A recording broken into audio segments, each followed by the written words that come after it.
it's all for the complete negotiation of the ego. It has no religious expectations. It regards spirituality as the religion of the heart. The Sema tradition in Sufism is the path that leads you to become aware of all the forces of the universe, the power of unity, the potential of humanity, the feeling of expansion, and the circle of receiving and giving. In a Sufi tradition, we all believe in it is all the way of love, this experience that we call life. And it cannot be learned by reading about it or listening about it. It has to be experienced within ourselves, by ourselves. So similarly, yoga is a spiritual path as well. It is not a religion, although some may confuse it with Hinduism.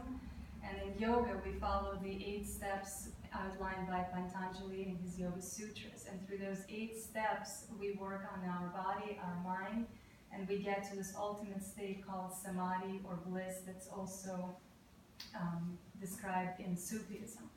In yoga, the 8 steps are the yamas, the restraints to self, is how we treat ourselves. The niyamas are the observances of how we treat everyone around us.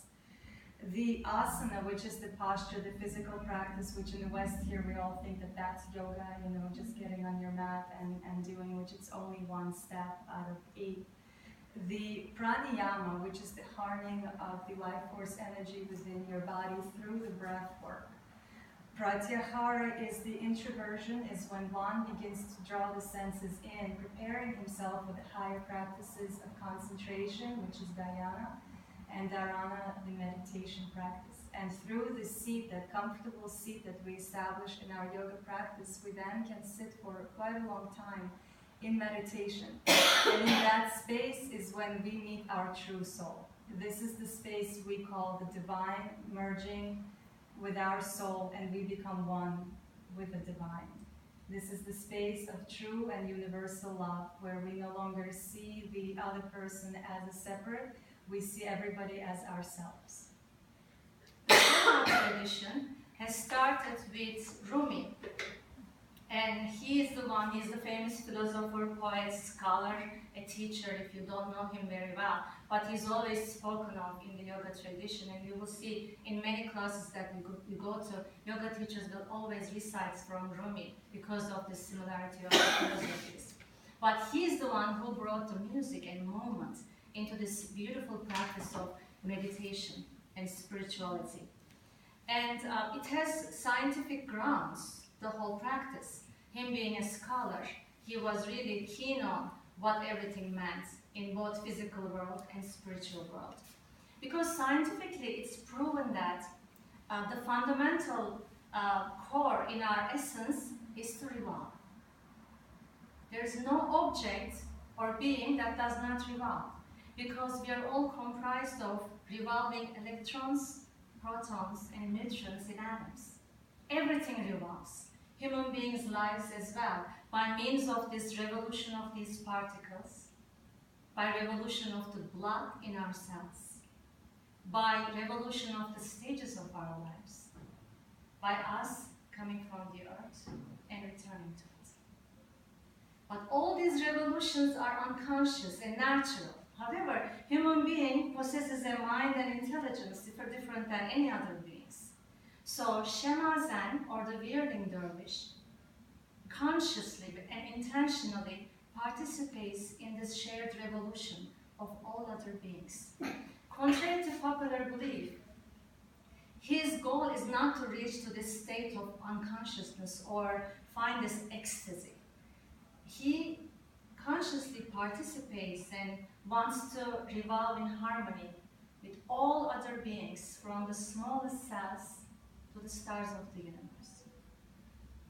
The Sema tradition or Sema ceremony represents the human being's spiritual journey, his ascent by means of his intelligence and his love for perfection, Kemal in Turkish. Turning happens from right to left, through the heart, towards its root, He grows through love. He ascends his ego, meets the truth, and reaches perfection, or in yoga terms, bliss.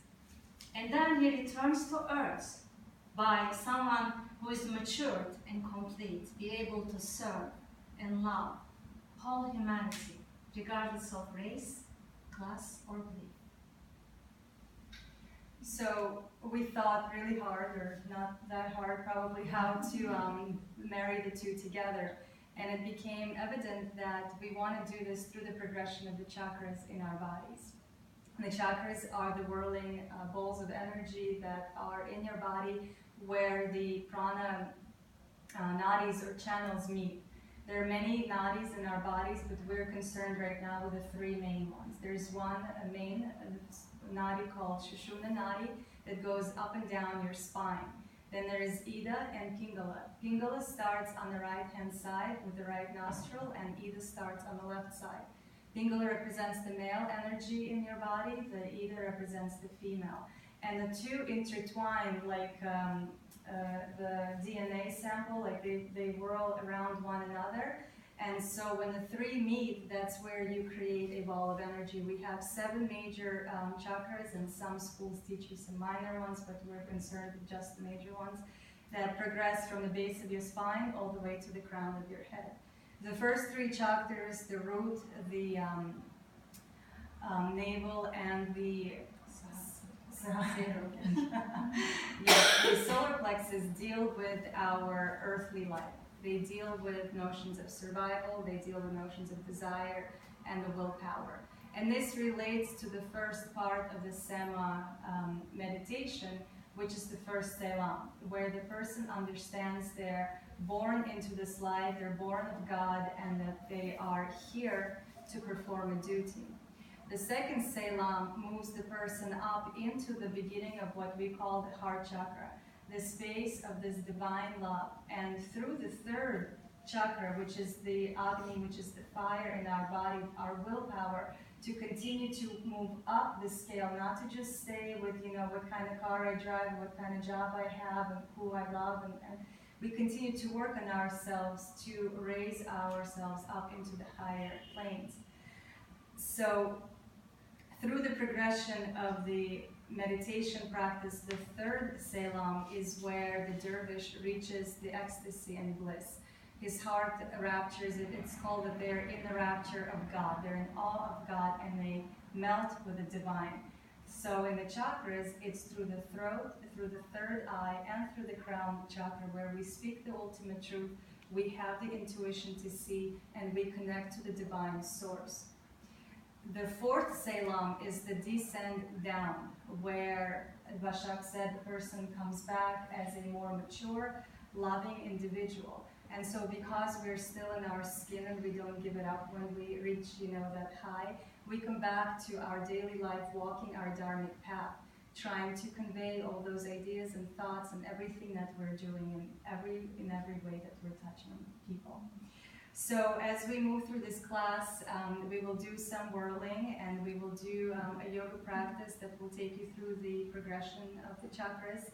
And at the end, we will introduce, for some of you, and I think most of you have done Yoga Nidra, which is a deep meditative state, which will also be accompanied by sound healing through Tibetan singing bowls. And I will play, while Bashak guides you through Yoga Nidra, I will play the bowls for a chakra clearing progression. Some of you know sound healing. In this method, I'm not going to be putting bowls on you because of the nature of Yoga Nidra, so we do not want to disturb your physical state by placing any objects on you, so just allow the sound to wash. As Bashak said, this is our first installment, so we are all open-minded and open-hearted, so let's chant on. Yeah.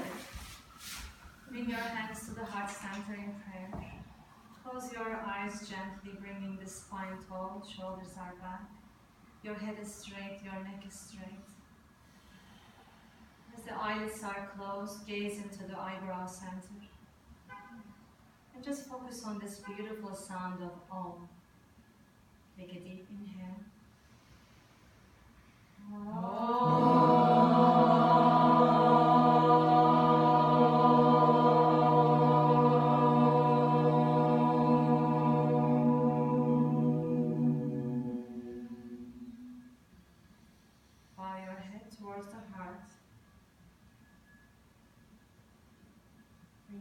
hands to your thighs and lift the head, gently open your eyes.